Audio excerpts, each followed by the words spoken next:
What's up, everybody? It's EJ Hassenfratz here, creative director at School of Motion, and today we're talking all things rigging. Now, rigging is a pretty deep and complex subject that takes years to master, but alas, we don't have years, we have mere minutes. So what I'm going to be doing is walking you through my rigging workflow that I use for an NFT collaboration project I did with NBA star Nick Swaggy P. Young. So basically the brief that I got was calling on me to make a vinyl toy version of Nick, a la like your Funko Pop toys, and create a total of 6 NFTs, all with unique animations that show off some of Nick's personality. Now, the main feature was making an NFT that was based off his popular WTF meme face, and this was a pretty fun one to make. Now, the most important thing to know about rigging is it's basically a way to animate a character, to make it easier for you to animate a character. It's nothing more complex than that. So the rig only needs to be as complicated as the movements that you need your characters to make. And this is where a lot of people might be afraid of rigging. They think it's this big complex thing with, 70 different buttons. It doesn't have to be that complex. So I know for my character that I needed to make, I knew it had to have some basketball moves and stuff like that. But as far as facial features, I didn't need to get too crazy. And as far as espresso rigs or something very specific, like the movements weren't very crazy, okay? So I didn't have to do any lip syncing or anything like that, so the facial rig could be pretty streamlined. But all that's to say is that you could be working on a character that maybe you only need deformers for part of it, and if that's the case, knock yourself out. More power to you that you're not kind of wasting your time making this very complex rig that's overkill for the animation that you need to make. So that's kind of where I walked the fine line with this project. The most important part for me was just assessing the rig, assessing the movements I needed, and making the rig that I needed to execute those specific moves, and nothing more than that, because I'm lazy. So let's go ahead and let me walk you through my workflow for animating this Swaggy P character. So the first thing I had to figure out was whether or not I could use something like Mixamo to help me out here. And Mixamo does a lot of the rigging and weighting and animating for you automatically. So what I did was went to the good old Mixamo.coms and searched for the basketball animation. Is there any mobile animations in here? And the only thing they had was a dribble. And at that, it was kind of weird. It's kind of hunched over. You can't adjust this kind of stuff, but it just looked too realistic, and I have a cartoony character, right? So I quickly found out that, if I was going to use Mixamo at all, it would be to simply just auto rig my character, and that's about it. And I would have to do all the animation by hand and, inject that kind of cartoony personality into the animation, doing some good old fashioned hand keyframing. So what I ended up doing was, just going into Cinema 4D, and I did also try to see what results I got with the character object and rigging it that way. And I found for this specific character, the weighting turned out to be a real pain, and it was kind of messy. And when I threw this into Mixamo and used their auto weighting and just kind of spit out a T-pose, it actually worked really well. So what I'm going to do is just kind of show you how I prep this all to go with to export out into Mixamo, and how I use Mixamo to automatically rig and weight my character. So it saved me a little bit of work up front. So the first thing to know about bringing anything into Mixamo is you need to create your character in a T-pose, feet flat on the ground, symmetrical right down the center, and you don't want to have any other objects in your scene. You just want to export out all the objects that make up your character. So if you happen to have a lot of other things in your scene, you want to export out just the selected objects that make up your character. Select the objects that you need, go to File, Save Selected Objects As, and that will save that as its own file, all these selected objects, okay? But I only have this character in here, so I can just quickly just save out of this. One thing to know is that it's going to change all of your materials to gray materials. So just keep a backup of your materials, name them correctly, because once you bring this back into Cinema 4D, you can just literally copy and paste your materials into your new composition, and you're good to go to just replace the default clay materials that Mixamo spits out with like Redshift or Octane materials, because those do not transfer over or get saved through the whole export, import process in Mixamo. So let's go to export, and the file format that Mixamo likes is FBX. All this stuff is pretty good. The one thing I like to change is I don't like to include the subdivision surface or bake down the subdivision surface, okay? So I like to just have my mesh pretty low poly when it's rigged and weighted, so that gives me less polygons to worry about if I need to reweight anything, okay? So let's go File, Export again, FBX. Everything else is good. Again, the only thing that I usually turn off is subdivision surface and bake subdivision surface. We don't have any animation, so we really don't need that. And bake materials, all that stuff's fine. And I'm just gonna go ahead and just save out. And then we will hop into Mixamo, and we're just gonna go upload character. And I'm just gonna select that file that we just saved out. And this all looks good. You should have your character facing forward. I'm just gonna click next. And here's where we just quickly place all of these component dots to where, you know, the elbows and everything is. It's pretty self-explanatory. Nothing too crazy here. Everyone knows where your knee is and your groin, I should hope. And your standard skeleton is basically what you're going to need to create a just standard 5-finger skeleton for your fingers. And our character does have 5 fingers. So once you have everything placed, go to next, and it's going to automatically rig using the Mixamo rigging algorithm. So here we go. We can check whether or not the placement of all those component dots look good. And it looks like we don't have any weird distortions or anything happening. So I'm just going to click next again. And this is going to load up your character. And I'm just going to use this pan tool just to get a better view. You can see that the dribble animation looks really weird with this cartoonish character. It's just too real of an animation. All the mocap stuff's a little too real. So what I'm going to do is just use... So this is completely rigged and weighted, so I don't need any animation applied to this. So I'm just going to get a T-pose out of this. And you can see here's a little scarecrow, and that's going to apply just a T-pose with no animation at all. You can adjust the posture and stuff like that, but I'm not going to do that. And now I basically can just download this, and this is automatically going to be weighted with skin, with joints. Again, no animation. It's just going to be back in that T-pose that we started with. So I'm just going to go ahead and download this.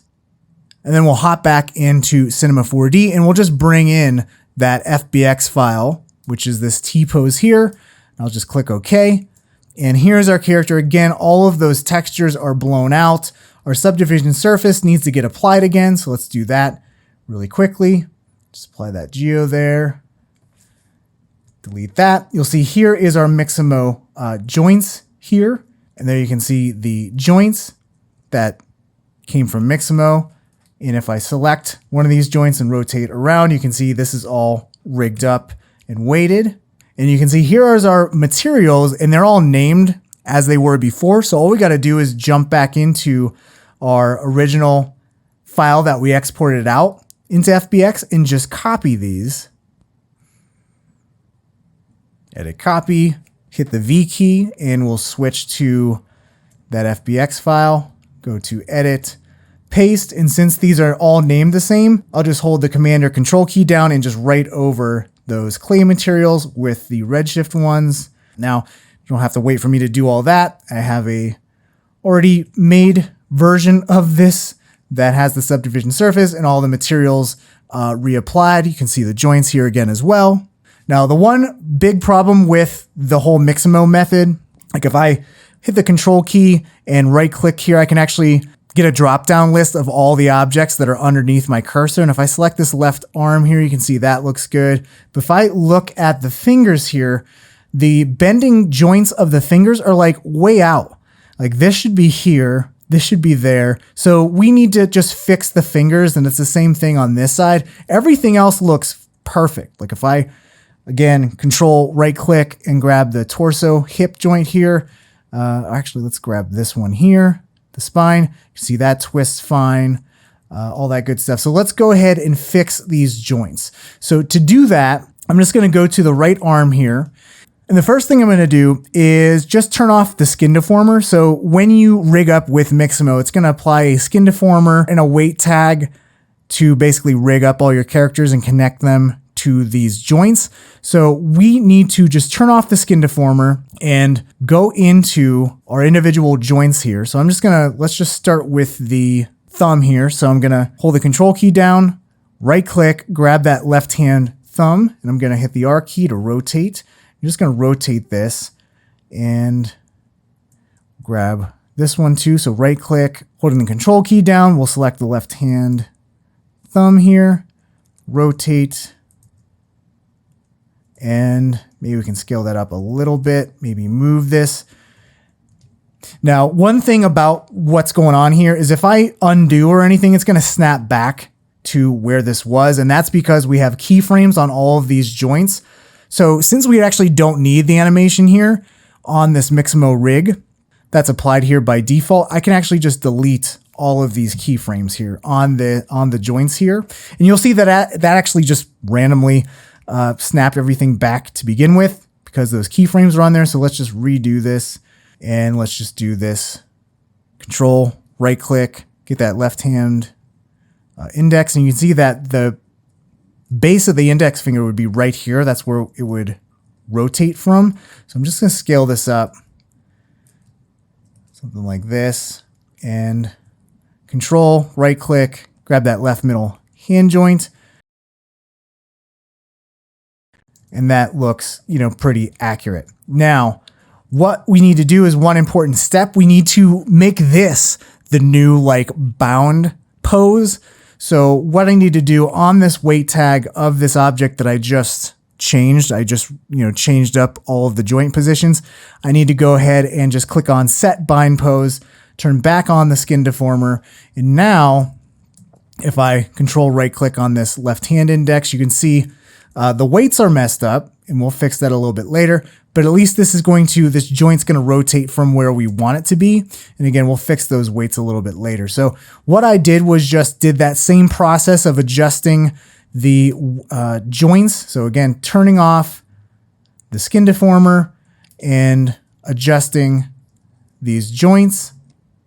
Okay, so here we go. All of the finger joints are fixed. And what we can do now is create a bunch of controllers for us to be able to easily animate this rig, because right now we can only select these joints manually and move them around. And the thing that's going to help us here is going into the character object, and built inside the character object is a Mixamo control rig that will take the existing weights and all that good stuff and apply new joints and controllers that control those joints. So it's going to make animating this character a lot easier. So I'm going to go to the Mixamo control rig, set up these components here, the pelvis. I'm going to hold the shift and control key down to create both arms, create both legs, and then go to the arm, click the hand, right arm, and click the hand. And now I'm going to go to adjust, and it's going to automatically look at this Mixamo rig joint here because that's just how it's built. It's very intuitively built. And the only thing I need to do in this adjust tab is do what this thing says. Knee should bend forward. So I'm going to select this knee component dot and hold the 7 key down and just click and move this forward. So this is going to move this component without moving the children objects here. So holding the 7 key down, just slightly moving that forward. And then I can go to the animate tab. Okay, you can see that we have all these little controllers now attached to our rig. But right now we still have our original mesh still weighted to the Mixamo joints. We actually need to weight them to the joints that are within this new Mixamo control rig. So let's just close this up. So on this master controller here, I'm going to first click on this retarget all, and then I'm going to go to the weight transfer. And what I need to do now is transfer all the weights from being weighted to the joints on the Mixamo rig to the new joints in this new Mixamo control rig here. Okay, so to do that, I'm just going to lock this view here, because what I need to do is just select all of these pieces of geometry here that make up our character and drag and drop them in here. Now, one thing you don't want to do is I accidentally dragged in the skin deformers, so don't want to do that. Don't want to accidentally drag in a null or anything like that. So you just want the geometry that make up your character. And once you have them all in there, just hit transfer weights, and you'll see a little bit of a little change in there. I'm going to unlock that. And now with any luck, if we did this correctly, we should be able to select these controllers, move them around, and actually distort and deform our character. So now we can animate all of these little controllers and easily make our character have some kind of animation applied to it by just hand keyframing everything. Okay. Now, the one thing we don't need anymore is our joints to be in this viewport view here. So what I'm going to do is hold the Shift and Command key down to just hide this from view, so we don't need to deal with that anymore. And now what we can do is test the weights. And what we can do is just kind of rotate this around. This looks good. The one problem area where we might have is right in the finger. So what I'm going to do is select this little doodaddy here, and what we can do is see that there is this hand controls that's actually this espresso rig that can control the bending of our fingers. And you can see that this is not weighted so nicely because we're having this finger go along with this finger here. So we definitely need to figure out and redo the weights here a little bit. The thumb curling looks a little weird. So let's go ahead and fix this. And I assume it's probably still weird on this side too. Yep, same kind of weighting. It's mirrored weighting, right? So what we're going to do, let's turn off the subdivision surface here. And let's start with the right arm. Let's fix the right arm weights. And what I'm going to do is hold the Shift key down, double click on that weight tag to bring up the weights on this arm. Let's go to the joints here. And I'm just going to select the pelvis, the right arm, holding the Control key down to add to the selection, and then the hand joints. We just want the new joints and not the Mixamo joints here selected, okay? So with all those joints selected, what we can do is see if Cinema 4D's auto weighting can help us here. So instead of using this heat map in the auto weighting, let's choose volumetric and let's use bone glow as well. And here we can click calculate, and you can see some of the stuff changed here. And let's actually check out, let's click this little doodaddy here and see if this fixed that weight. And you can see that it's still pulling that finger a little bit, but it's a lot better. This looks okay. This finger looks okay. And this finger looks all right as well. So that kind of fixed that. Let's check out the thumb. You can see the thumb is totally jacked up. Okay. So let's just reset these objects here. So this finger is a little weird and the thumb is a little weird. So let's select the right arm and let's just hover over to see what weights are influencing the tip of this thumb. And you can see that if I go to my joints tab here, the right hand bind is influencing the tip of the thumb. So if I look on the right hand bind, you can see that that's actually influencing the main part of the hand. What's it doing influencing the tip of the thumb here? That's what's causing all that distortion, is this is being weighted to like this joint here. So let's fix that really quick. And what I'm going to do is if I select this joint, I can go in and actually paint with it or remove or add the influence of this specific joint. So what I want to do is just hit UL and select these polygons. I'm in polygon mode, and then hit UF and just select these polygons here. And with that joint selected of that right hand bind that's right here, I'm going to go to commands. I'm going to go to subtract, and I'm going to hit apply selected. And you're going to see that's going to remove that right hand joint bind influence, that weighting that came from that joint, and remove it from those selected polygons. So now if I go back into model mode, select this little doodad here and adjust the thumb, you can see that while it's not weighted awesomely, you can see it's a lot better. So we can go in and remember this finger right here. You can see that's the ring finger. It's kind of pulling and influencing the middle finger. So let's check that out. Shift double click and let's check out the hand and just go and see the influence joint by joint. You can see a little bit of purple right here. Okay. So what I'm going to do is I need to remove this joint influence from this, from these vertices here. So what I'm going to do is go to polygon mode, hit UL, and let's select that loop selection, hit UF to bring up my fill tool, hold the Shift key down. So now I got all these polygons selected, and I'm going to hit apply selected, and that's going to remove that selected joint's weight influence on those polygons. And with any luck, if I go to this thing again and do that ring curl, that will no longer pull this part of this finger. So that's how I fix weights.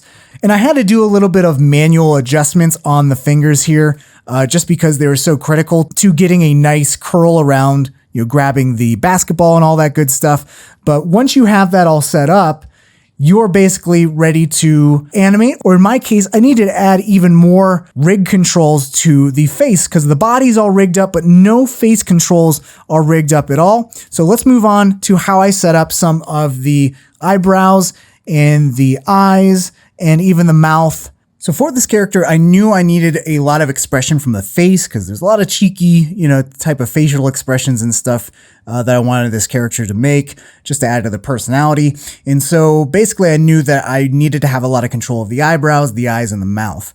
And what I wanted to do is set up controls as easy as the controls that were set up for this main Mixamo control rig. We can just select one of these controllers and easily animate them to animate the character. So that's exactly what I did for this eyebrow, where just like in the character object here, if I go to the character object, go to display, and twirl down this managers area, you can actually view different parts of the hierarchy because there's a lot of objects that make up this Mixamo control rig. So if I go to the controllers and then twirl this down and twirl this down, you can see we have a lot of basically just spline objects. So if I select this object right here, you can see this is just a spline that is shaped like a cube, and I can move this around, and that's it. That's all a controller is either a spline or a null that controls something else via espresso or via a hierarchy, okay? So this is exactly what I did with this left eyebrow here. So I have 4 different controls. So I have one that is going to control the deformation on this side of the eyebrow, this one for the middle, and then this one for the left side. And then one that's going to control all of those controllers to move the entire eyebrow wherever I want it to go. So a key thing here is, number one, I have this all color-coded the same way as the left controllers on this rig. So to do that, it's very easy. I just went into the basic tab of this object. By default, this is set to just off. And so that gets your default color of your spline object. So all I did was just change this to on, chose that blue color.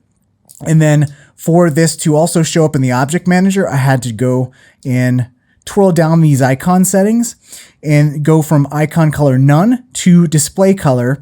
And that's just going to make the icon inherit the color that you have set here. So I can change this to, red, and that's going to update there. I'm just going to undo that. And I did that for all of these.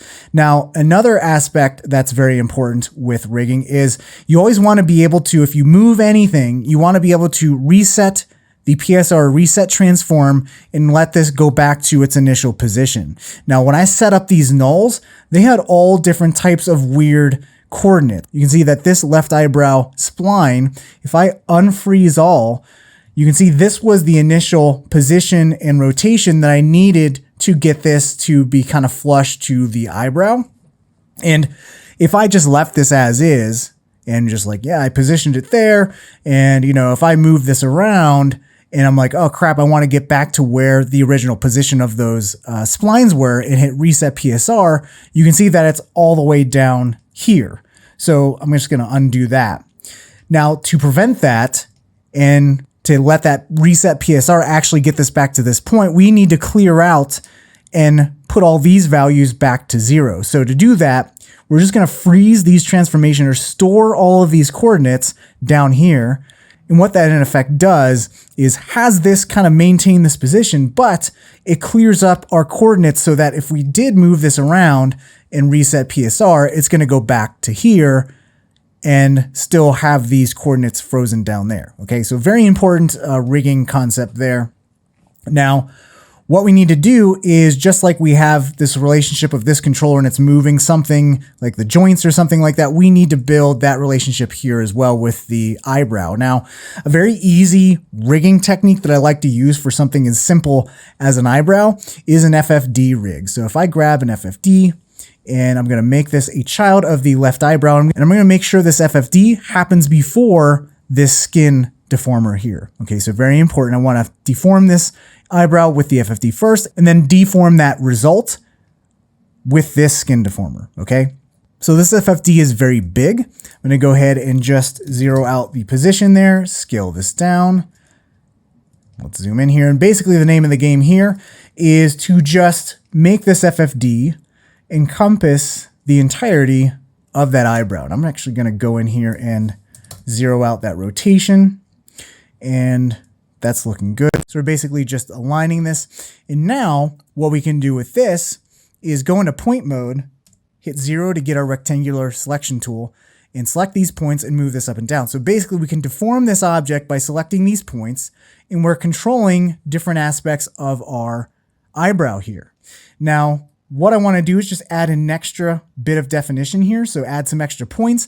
So I can select these two grids of points and have a little bit more control on this eyebrow rig, okay?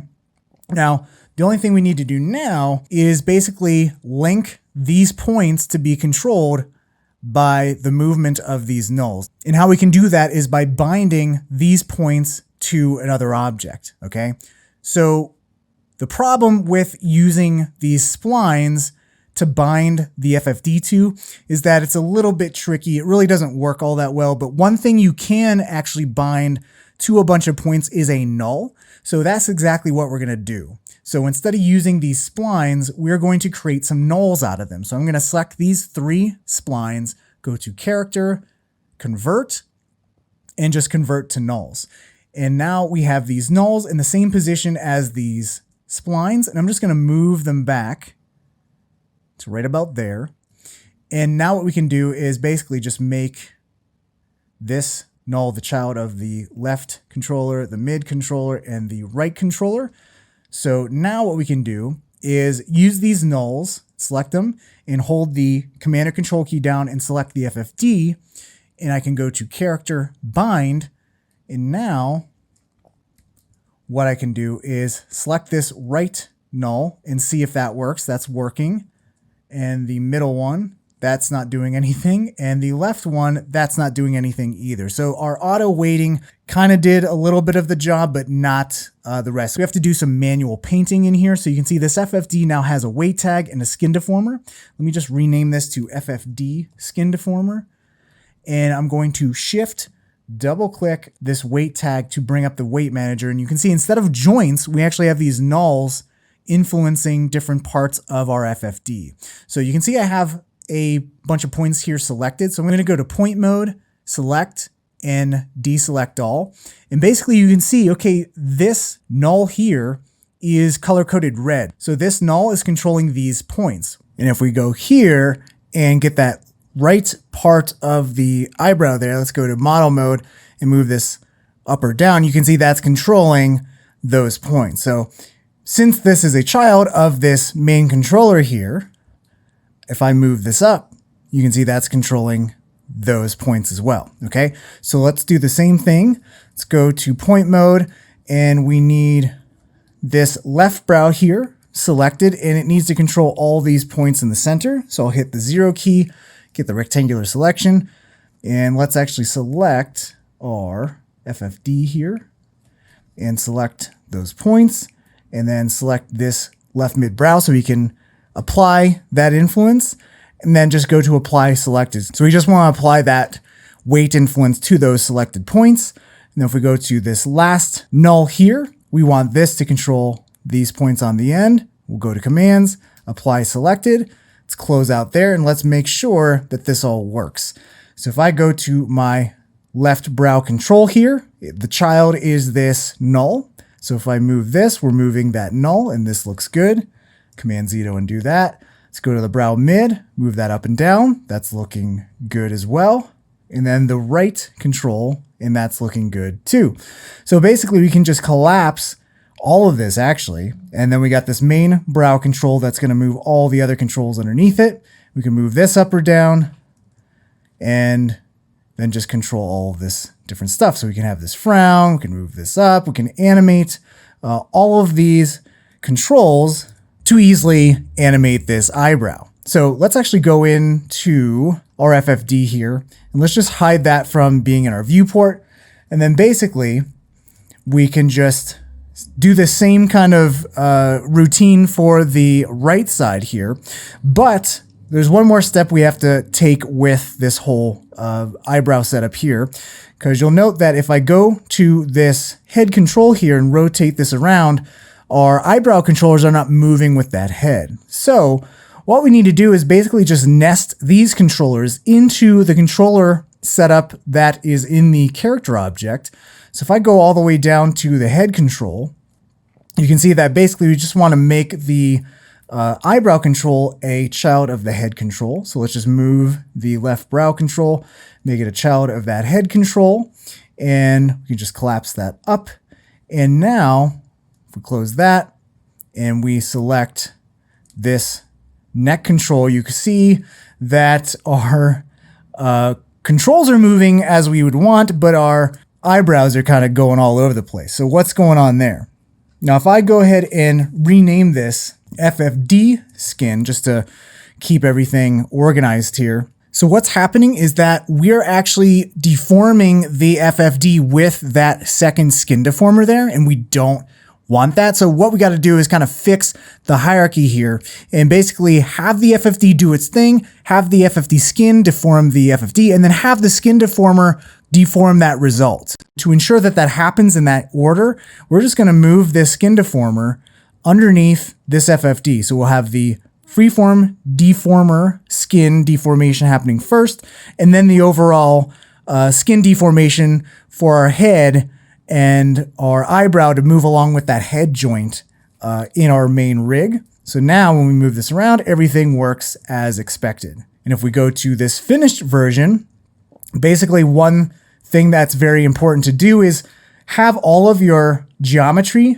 assigned to layers. So you can see all of the geometry that make up my character are assigned to a layer. And if I lock that layer, it's going to lock all of the geometry, so I won't be able to select it in the viewport, which is great because now when I select these controllers, I can just select them and not accidentally select like the nose here or the eyebrow geometry itself. I'm just selecting the controller. So it's always handy to organize your scene, place all of your geometry in a layer, lock it. And if you need to unlock it for any reason, you can select it again and do whatever you want. But then when you're done, you're ready to animate. You want to just be able to access the controllers without accidentally selecting the geometry of your rig. So you can just ensure that you're selecting controllers versus geometry. All right, so now for the eyes, I did something very similar to what I did with the eyebrows, where I just made some splines that will be the main controllers of our eyes. So if I move this controller, it's going to move where our eye is pointing on the right side. And then we have the left eye controller, and then we have the both eye controller so we can see, so we can change where the eyes are pointing at, naming at.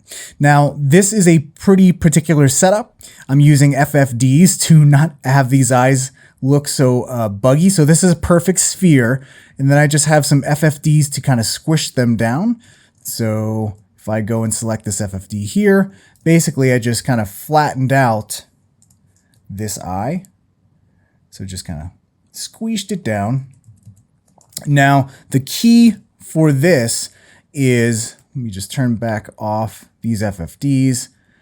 You want to be able to just rotate this eye and have that be the aiming, and then it's going to maintain that flatness.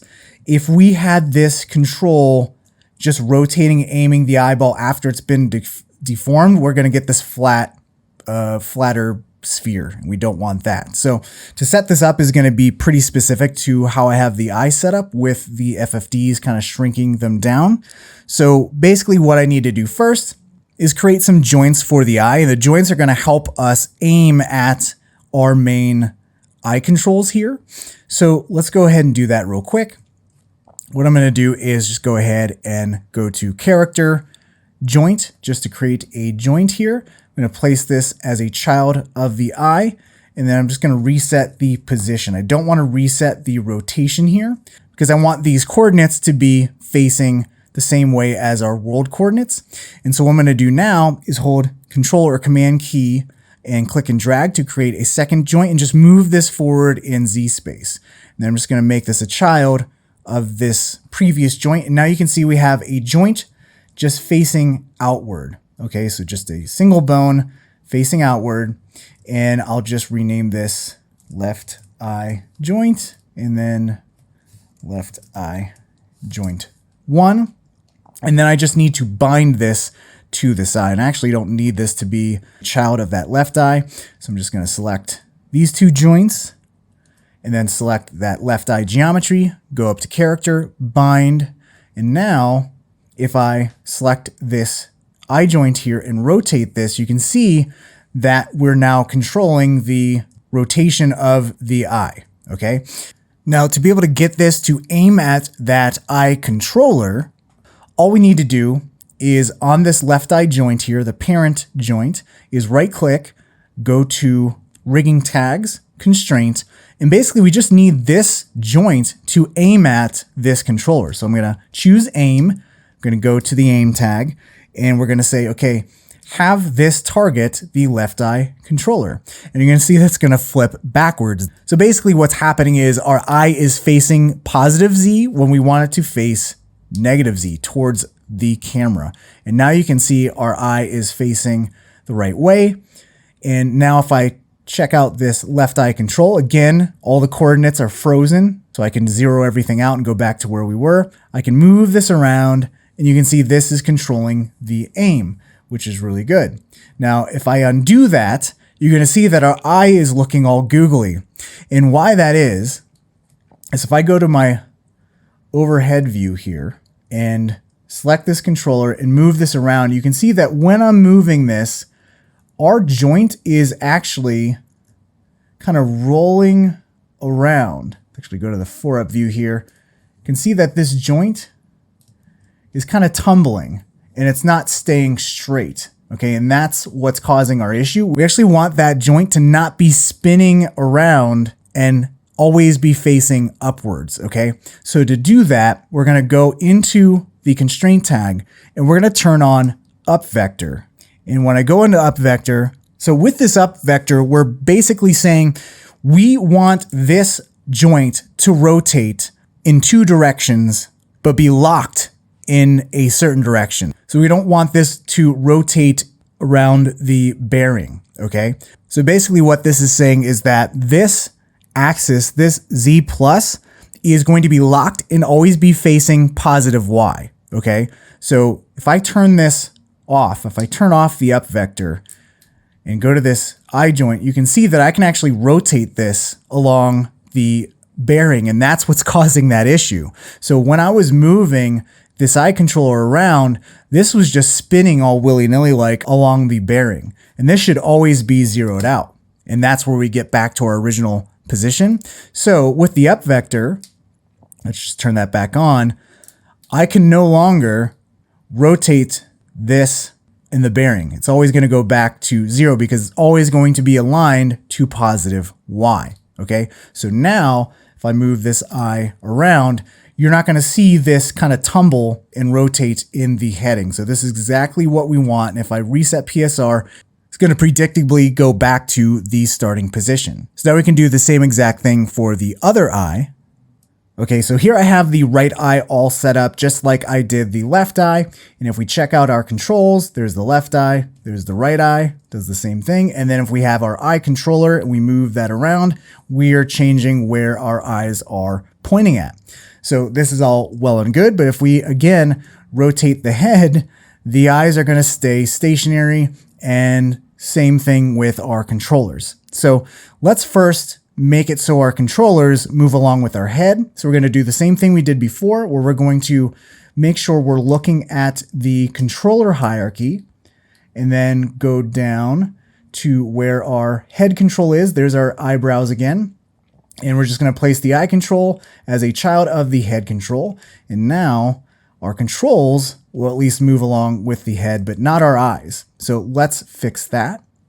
So all we need to do for that is just place our eye joints in the component hierarchy. So if I switch to component hierarchy, you can see here's all of our joints, and there's our head bind joint. And I'm just going to select these 2 joints here, place them as a child of the head joint. And now when I rotate this, the eyes are moving along, but the FFDs are kind of staying stationary. If I turn on the FFDs, there they are. And if I rotate this neck around, you can see the FFDs are staying stationary. So we actually need these FFDs to actually move along with our head joint. So what I'm going to do is just select the left eye and right eye, right click, go to rigging tags, go to constraint, and basically I just want to make this whole object be a child of that main head joint. So I'm going to go and choose parent, and then it's going to be parented to the head bind. And now when we rotate this along, you can see the FFDs are sticking with it. Now you are going to see a little bit of that lag, and that's just due to priorities here. And if I go to these constraints here, go to basic and up the expression here, kind of change this around, that will fix it. So it's just that we have a little bit of priority issues, a little bit of lagging of all the expressions going on here. And the moment we up that priority to 122 or something, a higher number, it's going to work and calculate properly. So let's turn off the visibility of the FFDs, and our eye rig is ready to go. So now we can move our head and also control our eyes. So now let's go ahead and move on to how you could rig up a face. So for the face rig, you could kind of attack it a few different ways depending on what kind of moves that you want to do. Like if you're doing lip syncing, you're probably going to need a much more complex rig than what I'm going to show you here. But considering that I only needed my character to like smile and like smirk and stuff like that, I could get away with a pretty low-tech version of a mouth rig and an eye rig, basically a face rig. Let's just call it a face rig. And so how I went about this was basically I had all of the geo that I wanted to deform under a single null here.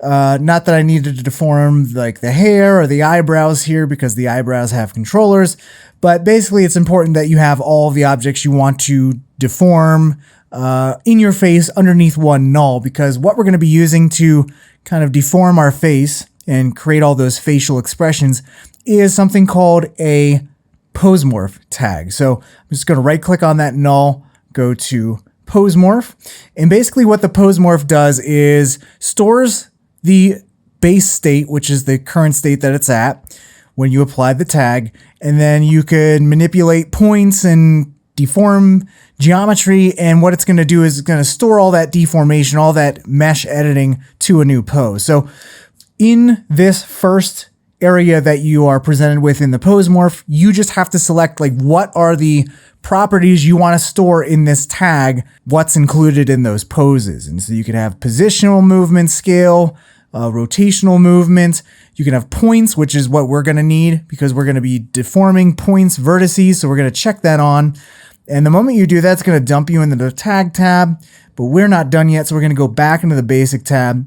And the other thing we need to do is make sure that we're actually recording everything in the hierarchy. So if you don't do this, it's only going to look at the object that this tag's applied to for any kind of edits. And since a null has no points or really anything, this is not going to record anything. So we're going to turn on hierarchy, and that's going to ensure that no matter what we do points-wise to any of the children object here, it's going to be recorded on this pose morph tag, okay? So now we can go to the tag tab. You're going to see we got two poses in here. One's the base pose, which is where we're at right now. And then the pose morph's going to create this new pose that you can morph into. So let's go ahead and let's start out by just double-clicking this and renaming this open mouth, okay? And basically what we can do is when we're on this pose, any edits we make are going to be stored into this pose that we just renamed here. So you could go about, editing vertices a few different ways. You can go in here and go into point mode and like select, these points over here, these points over here, and, move them up or down or whatever. And that could store in that pose, but you can see how much trouble we're having there. So what I'm going to do instead, let's go and deselect all so we don't have any points selected. What I'm going to do is go to mesh, brushes, and what I'm going to do is bring up these sculpting tools and just dock it to the side of my interface here. And why I like to use the sculpting tools is because if you go to symmetry, it's going to allow you to symmetrically edit your mesh. So you can see how if I'm moving anything on the right here, or I guess the character's left, it's going to also mirror on the other side. So let me just go ahead and undo that. So this is what I like about using sculpting tools is that I can come in here and we wanted the open mouth. So I'm just going to open the mouth a little bit. And you want to be careful that you're not like sculpting the nose or anything like that, because in a nice smile, you're not really going to do that. It's actually okay to kind of move the eyes, but what you can do in here is go to settings and just turn down the size and just kind of make sure you're not moving those points near the eyes. So we'll just have this kind of nice smile. I can also edit the little mustache here as well. And again, this is all symmetrically editing here. So do a little something like this, and you can see that the teeth are not moving along with all these edits, and that's because teeth are separate objects there. So we'll deal with that shortly. But basically, we're just kind of editing this mesh, and then if I select, say, this object here, the little part of the mustache, I'm just going to make this size a little bit bigger, and if I hover over that little part of the mustache, I can move that as a whole because my brush is so big, it's just moving the entire mesh. Now I can make this a little smaller. And then if I click on this geometry here, it's actually going to move that the piece of the face and not the mustache. So it's all dependent on what that dot is hovering over, what you're actually deforming there. So you don't want to deform the mustache bits too much, because when your face moves, it's not like your mustache or your goatee gets really big or anything like that. So you just want to be careful with this. So let's just say this is a good smile. Can definitely tweak this a lot more. I can even, if I really wanted to fine tune things, I could just select these points, move them up and down, maybe scale them out in the X like this to really fine tune. And, I do that quite a bit. Just do stuff like this. Another thing you can do is in the grab tool, when you're moving things around, if you hold the shift key, it's a modifier that will actually smooth out your mesh. Okay, so I'm smoothing everything out, holding the shift key down. And you don't want to smooth out the mustache or anything like that. I just mainly smooth out the head here. So now I need to just get the bottom teeth here. And I'm just going to select all the points by just selecting one, Command or Control A, and just move this down. And then you can see I have the tongue here. And why I'm selecting the points is because this is already bound to this skin object. So if I try to move this, it's not going to move. So the only way I can move this is by selecting all the points. Again, Command or Control A to select all those points. Just moving this tongue down, move that in so it's not intersecting the teeth there. And this kind of doesn't look like a good smile right now, but it will if we go ahead and edit the eyes and stuff like that. So this isn't done yet, but we just made all those changes to the tongue, the bottom teeth, and the head, and that's all stored in this open mouth pose. So if I select that open mouth pose and bring up the strength, you can see that that is stored. So if I go to 0% strength, we're actually back to our base pose. Let me get out of the point mode there. And so now you can see that if I wanted to, animate into a smile, basically what I would do is go into the animate mode, coming out of edit mode, and then just keyframe this mouth property here. So this mouth pose, bring that down, and you can see we got an animated mouth. Okay. So definitely a lot of work to be done. You can see that the kind of chin is intersecting the goatee there. So let's just go ahead, let's delete those keyframes by holding Shift and Control and clicking on that dot. Let's go back to edit and let's go back to the head, grab our grab tool and just kind of adjust. I know that this goatee looked a little weird. Hold Shift to just kind of click and smooth this out a little bit. And again, you want to check this to make sure that the goatee isn't like shrinking or anything like that, okay?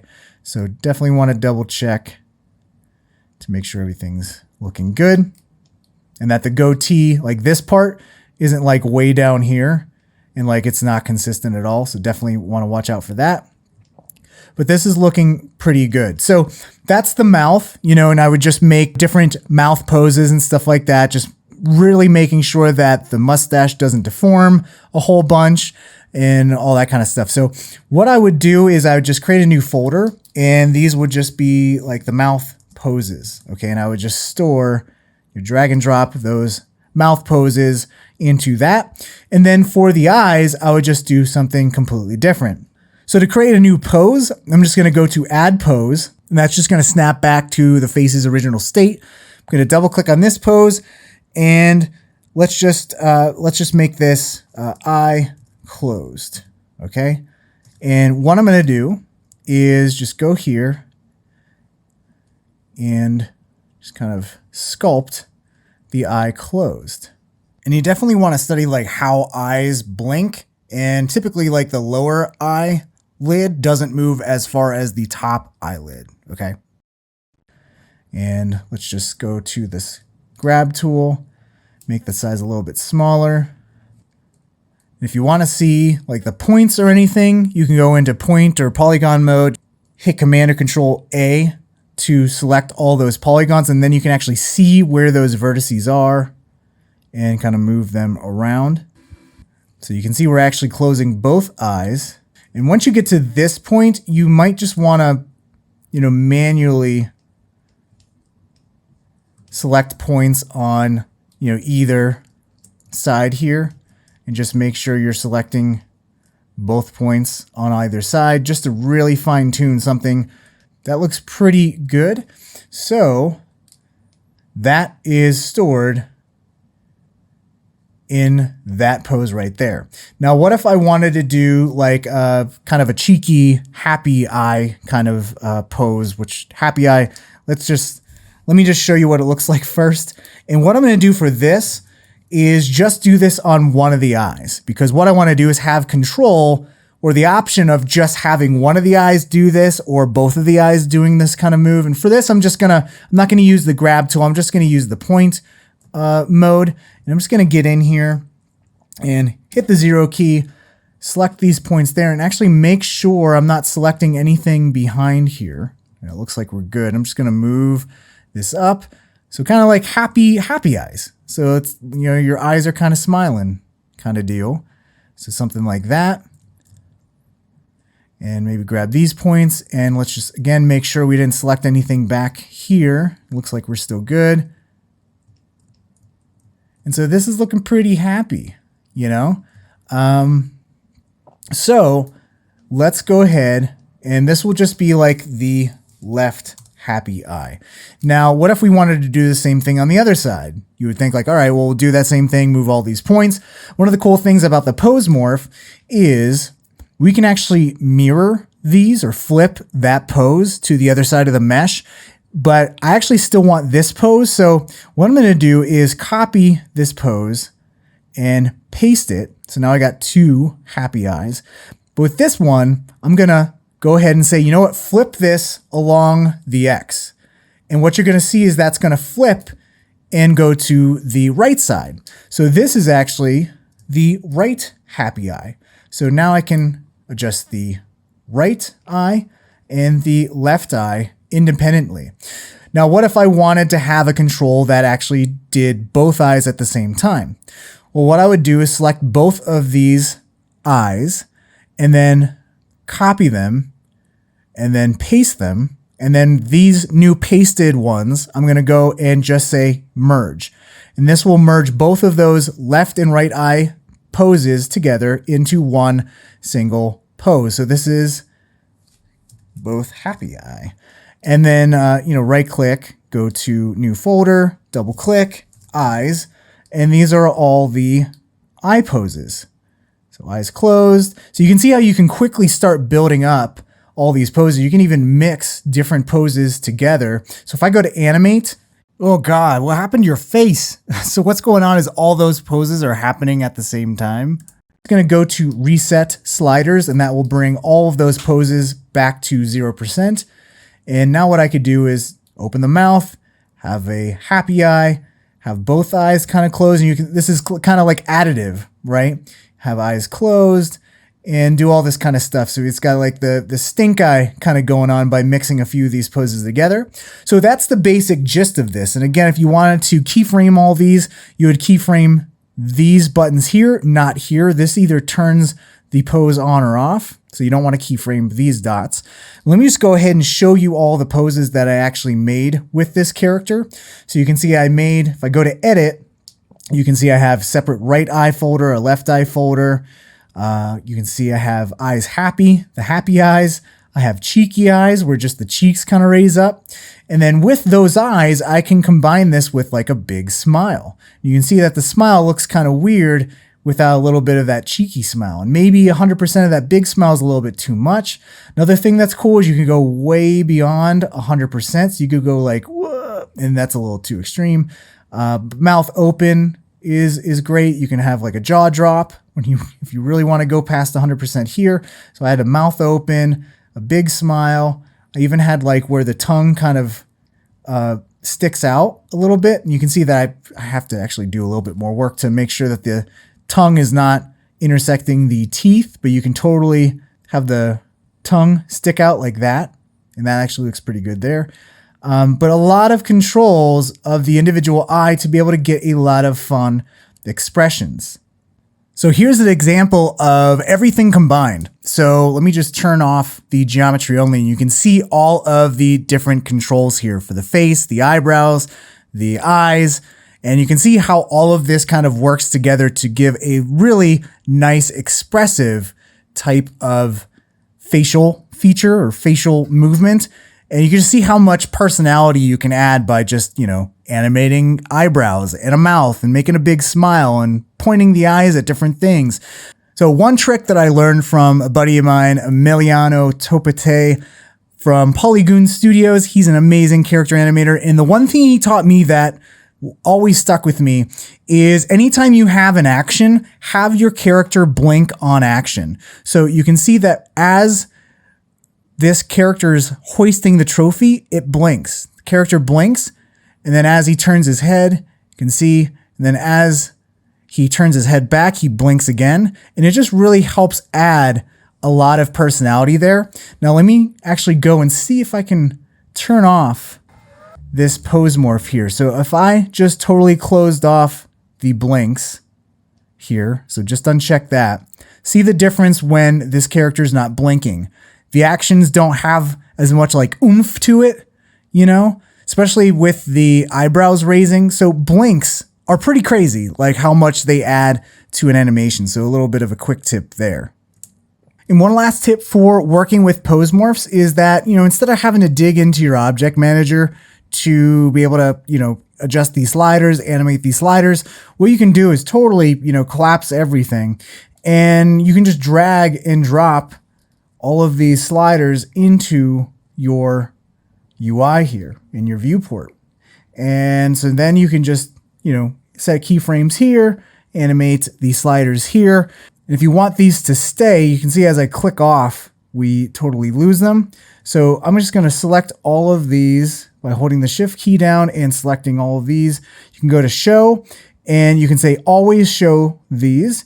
You can also, change the display. You can have the slider be a triangle, a box. You can make this into a group as well. And if you want to move this around, just hold the control key down and this will allow you to actually adjust these as well. So if you don't hold the control or command key down, they're stuck. But the moment you hold the command or control key down, you can adjust all of this to make this a little bit snappier. So I wish there was like a way you could like right click and like auto align or something like that. But if we go to the show, we have to reset this back to showing always. But this is just a really easy way to animate without ever having to like go into your object manager. You can select everything here and keyframe everything, including all of the facial features and stuff like that. So there's a lot more to cover as far as like animation workflows and stuff and tips and tricks that I had up my sleeve. But unfortunately, I ran out of time. I talk too much. Some people tell me that. But anyways, I just wanted to say thank you so much for everyone out there watching. Thank you to Matthias and the team at Maxon for inviting me. It's such an honor to be a part of these. And hopefully we can start doing these in person and I can see everyone's beautiful faces and give hugs to everyone. But until then, thanks again, and I'll see you in the next video.